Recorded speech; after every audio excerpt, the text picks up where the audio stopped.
jusqu'à 40% de baisse de durée d'indemnisation. Alors ça se passera en cas de période de chômage bas qui a été fixée à moins de 6%. Ça aussi, c'est la nouveauté de ce vendredi, 6% de taux de chômage. Donc ça veut dire que pour une durée initiale d'indemnisation de 24 mois, eh bien là, le chômeur ne bénéficierait des allocations que pendant 14 mois. Autre cas de figure, le taux de chômage qui se situe entre 6 et 9%.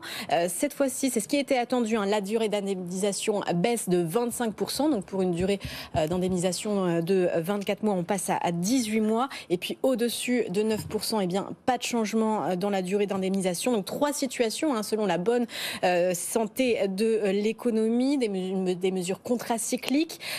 C'était une des promesses de campagne d'Emmanuel Macron. La réforme sera effective à partir du 1er février, après le décret d'application et un examen en commission nationale de la négociation collective où siègent syndicats et patronat, même si ce sera uniquement consultatif. En attendant, les syndicats n'ont pas tardé à réagir, Aude. Oui, ce qui déplaît, c'est autant le contenu que la méthode. Un projet de décret transmis aux partenaires sociaux vendredi.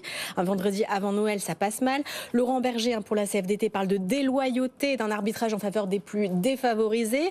Nous n'avons jamais été consultés sur ce scénario et mis sur le fait accompli. Ça, c'est Michel Bogas de Force ouvrière. À la CGT, on a un chargé de dossier qui accuse le gouvernement de s'asseoir un peu plus encore sur le paritarisme. Et puis en politique aussi, la NUPES nous parle de père fouettard, de Père Noël est une ordure. Vous choisissez la référence, mais ça n'a pas été apprécié.